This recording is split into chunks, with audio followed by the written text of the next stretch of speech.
Hey, what's up everyone? Back with another tutorial. This time I'm going to talk about the Chorder tool inside of PreSonus Studio One. If you don't know what the Chorder tool is, I've already done an introduction video and you can see the link right here. So what I want to show you today is actually how to use the Chorder tool during your songwriting and production process. I think it's a pretty powerful tool. It can give you a lot of creative inspiration. But to get started here, let's just drop a Chorder tool on one of our tracks really quick. I have an Omnisphere and a Halion Sonic loaded up with a couple instruments, and just so you can hear the instruments, here's my Omnisphere. Kind of like a pad sound. And here, the Halion Sonic. I have a kind of lead synth sound, kind of sounds like a guitar. I have an arpeggiator on it right now. Okay, so I think a lot of people, when they start using the Chorder tool, what they'll do is they will drop a Chorder tool on each track, right? So you can drop a Chorder tool here. You can drop another Chorder tool here. In this case, I'm actually dropping it in front of the arpeggiator. And then you could load up your presets like so, and start playing around. So I'm just playing the individual keys, getting some nice pad sounds. But to be honest with you, this is not how I use the Chorder tool. I use the Chorder tool, kind of as a notebook or a sketchbook to capture musical ideas, right? So what I like to do is actually sort of listen to other sounds and bring in the chords into my productions, and then I kind of rearrange them and then play them on the fly and sort of trigger all my instruments with them. And I think it's a cool way to generate some ideas. So instead of thinking of it as a Chorder tool per track, what you really want to do is think of it as a Chorder tool for your entire song. And that Chorder tool becomes your sort of sketchbook. I'm going to show you how to set this up.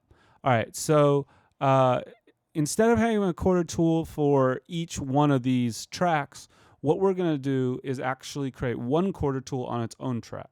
So let's go ahead and remove the Chorder tools that we added. And we can leave the arpeggiator on here. And we're going to create a new instrument track, right? So here we're going to call this the Chorder tool. Okay? And we're going to drop a Chorder tool on there. Now this is going to be your sort of sketch pad of chords for your entire song. Now, there's a little bit of setup that you need to be able to do this, but it's pretty simple. It requires virtual MIDI cables. On the Mac makes this really simple. Here is a link for the way to do it in Windows. So let's go over to your audio MIDI setup. And if you see this window and you don't see your MIDI screen, what you want to do is show your MIDI window. So go up to Window, Show MIDI Window, and you'll see your sort of MIDI options here.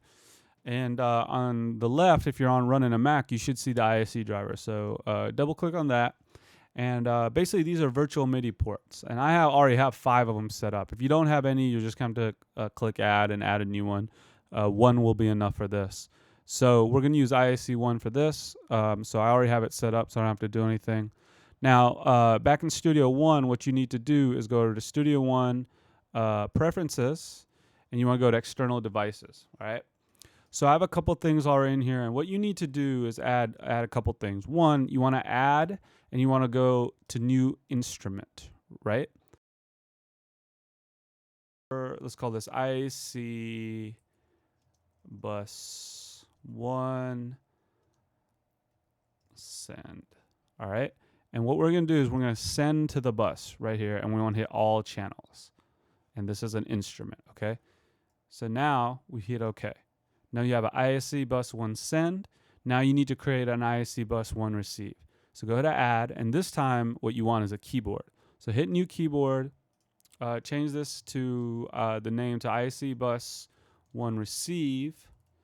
Make sure you have all the channels selected here.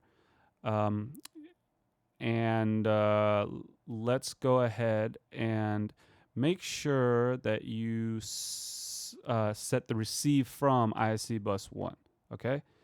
You can leave the send to blank. So now that's all you got to do to get set up. So the way that this works is now you're going to feed this Chorder tool, and you can feed it to any one of your instruments that you have in your song, right? So now you don't have to create multiple Chorder tools and try to manage presets and saving and loading and all this stuff that really doesn't work really well. So now you have this like sketchbook that you can just feed to your tracks, right? So what you want to do is this Omnisphere, you're going to want to receive from your ISC bus, right? So you have ISC bus 1 receive, okay? And here you want to the Chorder tool, you want to actually send to that bus. So we've already set up ISC bus 1 send. So select that, right? Now, if you have the Chorder tool selected, okay, and you want to make sure that this is coming from your keyboard, right? Whatever you want to trigger this from. I have a keylab in front of me, and now let's just put on a preset so you can see how this works. Okay, so you can see that I'm triggering the Chorder tool, but I don't have any sound. Okay, but it's triggering from my. I'm pressing one note and it's triggering.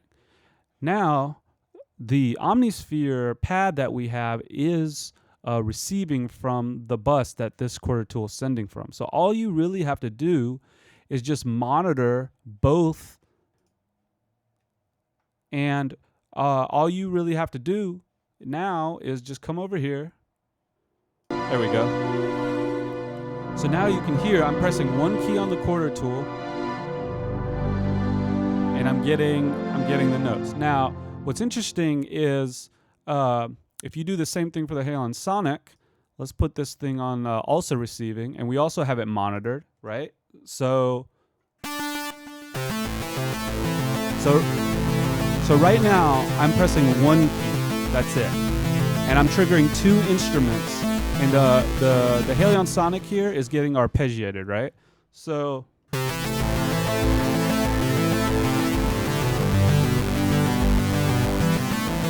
you can see I'm already creating this cool idea, and I'm literally pressing 2 keys on my keyboard, right?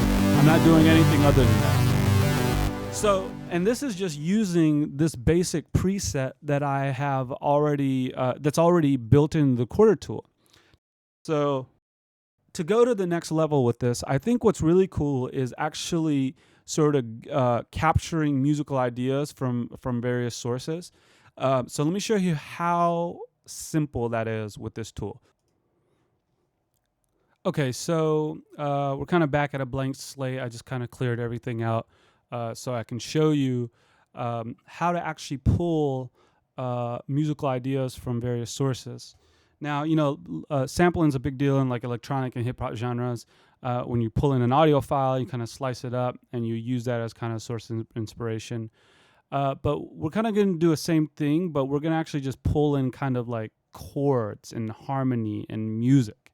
And then we're going to sort of take that and we're going to sort of apply them to our song. The cool thing is that if we pull them from something that sounds good, you know those chords go together. So you know what you really want to do is get it into a MIDI form, right? So anything that you can bring into MIDI, you can sort of load up in the chord tool. So what we're gonna do is I'm gonna show you how to do this. You can get MIDI from a few different places. Obviously, you could play it in, but like I said, you may not want to do that if you're not so good with the keys or music theory. There's all these loops inside of PreSonus Studio One. You could use this as a source. Like for example, these say music loops right here. You could literally just drag this in right here, and you can see all these chords here, right? So if I were to play this, just a preview of it.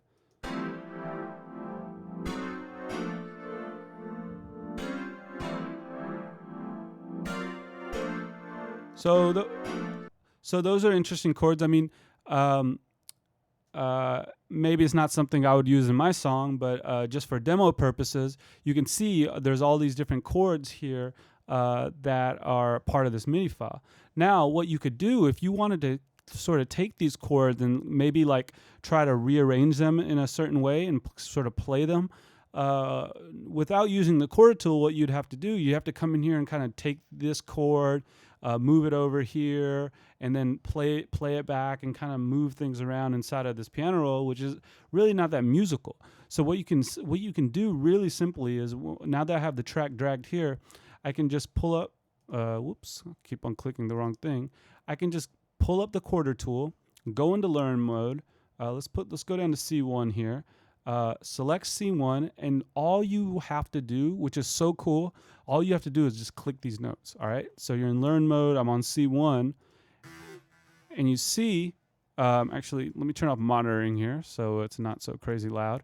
All you have to do is click these notes, and as I'm clicking, what's happening is this chord is being saved into my Chorder tool. So now I can go out of Learn mode. Actually, no, stay in Learn mode. Let's click on the next key here. Let's grab the next chord, right? And now I'm just clicking through the notes. Okay? And so let me do one more so you can see the idea. All right. And you see, just in like maybe 10 seconds, I just captured these three chords. And now, let me sort of monitor my Chorder tool in Omnisphere. I can get rid of this thing now. I have these three chords saved in from this kind of loop. And now I can just play these chords in any direction I want, right? So now if I can just start messing around with this as my basis. And the cool thing is I can then feed it to my other instruments as well, right? So you don't even need to play from your keyboard. I actually have these pads on my keyboard that are mapped to the same keys. And if I don't want to actually press the keys on my keyboard, I can actually hit these pads up here. And I like that actually because it kind of, over here I'm playing C, and I'm playing C sharp, and then I'm playing D, and it's playing all these map chords that don't really map to that. So with the pads, it's like I'm hitting something, and I'm not worried about the root key, and if that note is part of the chord, if that makes sense. So now that I have this kind of bass, I can just sort of layer on the other instruments, right? So.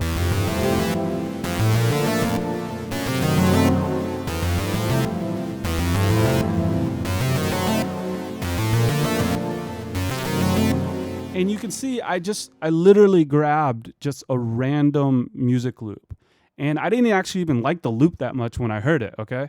So let me play that loop again so you can hear it. So, I mean, that's just like whatever. But now that I grabbed the chords from it, I actually do like this a little bit better. And so, I'm just doing this for demo purposes. If you actually sit down and you actually find something that you like, it's really cool. And I'll show you one last thing that will hopefully help you use this technique. And the last thing I'll say is you don't have to use just music loops. You can use any audio file that you find. Like, for example, let me go over here to Files. I have actually loaded up all these Apple loops because I own Logic and I own GarageBand, so I just loaded them up here. And here's a link if you want to bring them into Studio One. You're interested, right? Apple has all these. Let's just find something here that's kind of sort of musical. Okay, let's see. Oh, we don't want any effects. Okay, so we have this gated synth. Okay. So if I like these chords, but I don't want to just copy this and just rip it off, what I can do is I can pull this into Studio One, okay? And now I have the audio. But to get it in the Chorder tool, we need MIDI. So if you have the upgraded version of Melodyne, what you can do is set this thing to polyphonic mode, and now we have polyphonic mode. Now we can just drag this up to the Chorder tool. And now we can just delete this track. And oops, okay. And now let's pull back my Chorder tool here. And let's put this one on C2. We're just going with a different idea here. And again, I'll quickly just capture these chords. Grab these chords here. Okay, now I have these chords. Let me pull this up again.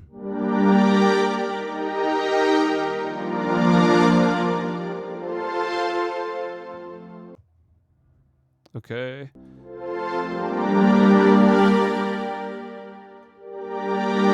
Now I can just kind of play these in a different order, and I'm just kind of creating some new inspiration. Start layering instruments.